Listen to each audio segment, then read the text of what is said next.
As pessoas vivem a vida pautados por uma ideologia, seja ela qual for. Há muitas perigosas que podem levar você à destruição. Ideologias que capturam a sua mente, endurecem o seu coração e colocam os seus pés na estrada escorregadia do desastre, do opróbrio e da morte. Hoje eu quero conversar com você sobre olhar para a vida na perspectiva de Deus. E quero trazer à sua memória esclarecida o exemplo do apóstolo Paulo. Paulo tinha um grande desejo na vida, que era visitar a cidade de Roma. Ele era um missionário, já tinha percorrido as províncias do Império Romano, a Galácia, a Macedônia, a Caia, a Ásia Menor, mas não conhecia a capital do Império ainda. Já existia uma igreja lá, que não foi ele o plantador.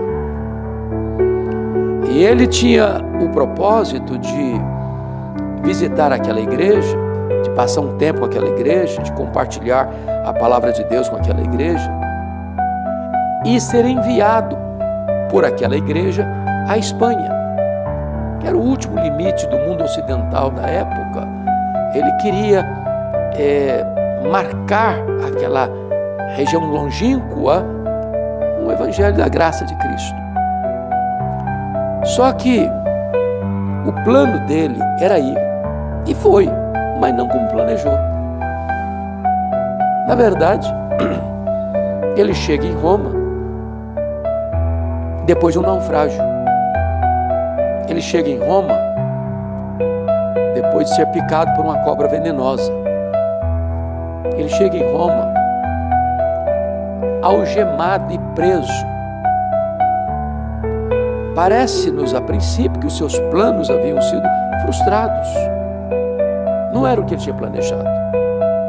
A Bíblia diz que o coração do homem faz planos, mas a resposta certa vem do Senhor.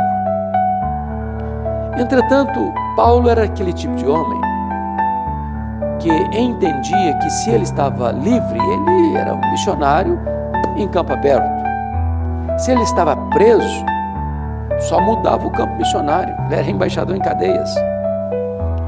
Então, em Filipenses 1,12, ele escreve para a igreja de Filipos, que era sua parceira na obra missionária, dizendo o seguinte: meus irmãos, eu quero que vocês saibam que as coisas que me aconteceram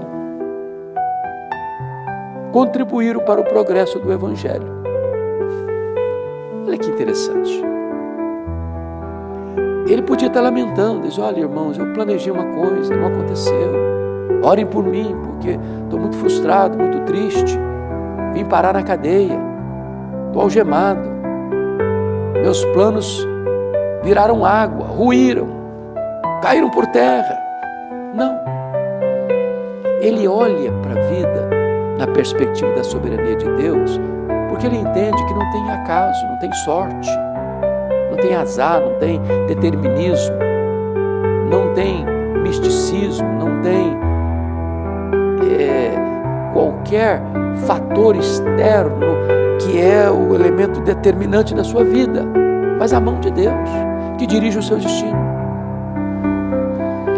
Então, ele diz para aquela igreja assim: olha, eu quero que vocês saibam disso, que as coisas que me aconteceram contribuíram para o progresso do Evangelho. Você podia até perguntar para ele: o que aconteceu, Paulo, com você?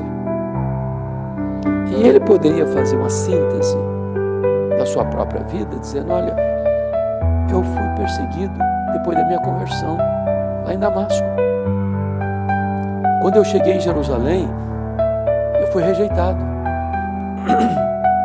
Me levaram de volta para a minha cidade natal, a cidade de Tarso, e eu fiquei mais de 10 anos esquecido lá. Quando eu fui para a primeira viagem missionária, eu fui apedrejado em Listra. Quando eu fui para a segunda viagem missionária, eu fui açoitado em Filipos. Por onde eu passei, enfrentei luta. Escorraçado em Tessalônica, enxotado de Bereia, chamado de tagarela em Atenas, chamado de impostor em Corinto. Eu fui para a terceira viagem missionária e eu enfrentei feras em Éfeso. Eu fui levar uma oferta para os pobres da Judéia e eu fui preso em Jerusalém. Queriam me matar e eu tive que ser levado para Cesareia. Fiquei 2 anos lá preso, acusado. Tramaram contra mim para me matar. Eu apelei para ser julgado em Roma, mas quando eu viajei para Roma, enfrentei um naufrágio. Conseguimos chegar numa ilha, o navio despedaçou todo, e aí eu fui picado por uma cobra. Eu cheguei aqui em Roma, preso, algemado. Mas eu quero que vocês saibam que as coisas que me aconteceram têm antes contribuído para o progresso do Evangelho. Esse homem olha a vida na perspectiva da soberania de Deus. E ele vai testemunhar para nós que, em virtude dele estar preso, 3 coisas ocorreram com ele. Primeiro, a igreja foi mais encorajada a pregar. Quando a igreja viu Paulo preso, trabalhando, só mudando o campo missionário, evangelizando, impactando pessoas, mexeu com a estrutura deles, deu uma despertada neles. Segundo, porque Paulo estava preso, toda a guarda pretoriana tomou conhecimento das suas cadeias em Cristo. A guarda pretoriana era a guarda de elite do imperador romano. Eram os soldados da mais alta patente do império. Eram 16.000 soldados da mais alta capacidade militar. E Paulo, como prisioneiro de César, estava lá dentro dos redutos do palácio, algemado. E algemado com um soldado da guarda pretoriana em 3 turnos por dia durante 2 anos. Isso possibilitou Paulo evangelizar toda a elite militar de Roma.